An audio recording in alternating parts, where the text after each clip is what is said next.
शीतला माता कथा। शीतला माता की कथा शास्त्रीय मान्यता के अनुसार चैत्र कृष्ण पक्ष की अष्टमी, वैशाख जेठ और आषाढ़ महीने के कृष्ण पक्ष की अष्टमी को शीतला अष्टमी पूजन करने का प्रावधान है।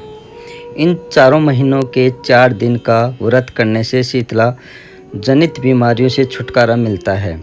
इस पूजन में शीतल जल और बासी भोजन का भोग लगाने का विधान है।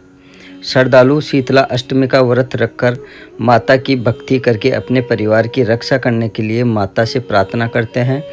इस बार मंतांतर से 2 अप्रैल, 3 अप्रैल और 4 अप्रैल को शीतला अष्टमी बसोरा पर्व मनाया जाएगा।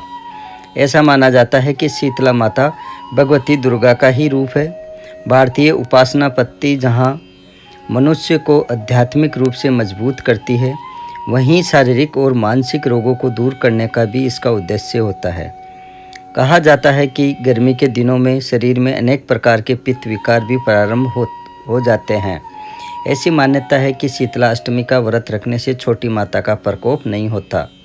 शीतला सप्तमी और शीतला अष्टमी व्रत मनुष्य को चेचक के रोगों से बचाने का प्राचीन काल से चला आ रहा व्रत है।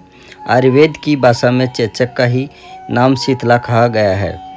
अतः इस उपासना से शारीरिक शुद्ध, मानसिक पवित्रता और खान पान की सावधानियों का संदेश मिलता है।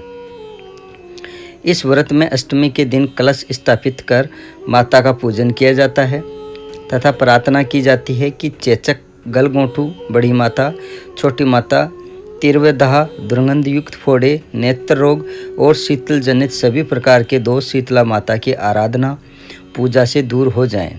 इस दिन शीतला स्तोत्र का पाठ शीतल जनित व्याधि से पीड़ितों के लिए हितकारी है।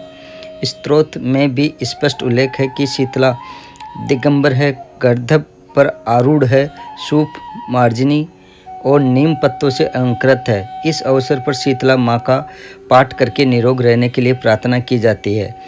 वंदेहम शीतलाम देवीम रासबस्थाम दिग्गरम राम मार्जनी कल सो पेताम सुप्रल करंतमस्तकाम। शीतला अष्टमी कथा। एक बार एक राजा के इकलौते पुत्र को शीतला निकली। उसी के राज्य में एक खाची पुत्र को भी शीतला निकली हुई थी। खाची परिवार बहुत गरीब था पर भगवती का उपासक था। वह धार्मिक दृष्टि से जरूरी समझे जाने वाली सभी नियमों को बीमारी के दौरान भी भली भांति निभाता रहा। घर में साफ सफाई का विशेष ख्याल रखा जाता था। नियम से भगवती की पूजा होती थी। नमक खाने पर पाबंदी थी। सब्जी में न तो छोंक लगता था और न कोई वस्तु भुनी तली जाती थी। गर्म वस्तु न वह स्वयं खाता न शीतला वाले लड़के को देता था। ऐसा करने से उसका पुत्र शीघ्र ही ठीक हो गया। उधर जब से राजा के लड़के को शीतला का प्रकोप हुआ था, तब से उसने भगवती के मंडप में सत्यचंडी का पाठ शुरू करवा रखा था। रोज हवन व बलिदान होते थे। राजपुरोहित भी सदा भगवती के पूजन में निमग्न रहते। राजमहल में रोज कहाड़ी चढ़ती, विविध प्रकार के गर्म स्वादिष्ट भोजन बनते, सब्जी के साथ कई प्रकार के मांस भी पकते थे। इसका परिणाम यह होता है कि उन लजीज भोजनों की गंध से राजकुमार का मन मचल उठता।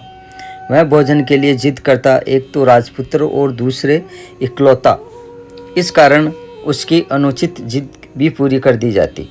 इस पर शीतला का कोप घटने के बजाय बढ़ने लगा। शीतला के साथ साथ उसे बड़े बड़े फोड़े भी निकलने लगे, जिनमें खुजली व जलन अधिक होती थी। शीतला की शांति के लिए राजा जितने भी उपाय करता, शीतला का प्रकोप उतना ही बढ़ता जाता, क्योंकि अज्ञानतावश राजा के यहाँ सभी कार्य उल्टे हो रहे थे। इससे राजा और अधिक परेशान हो उठा।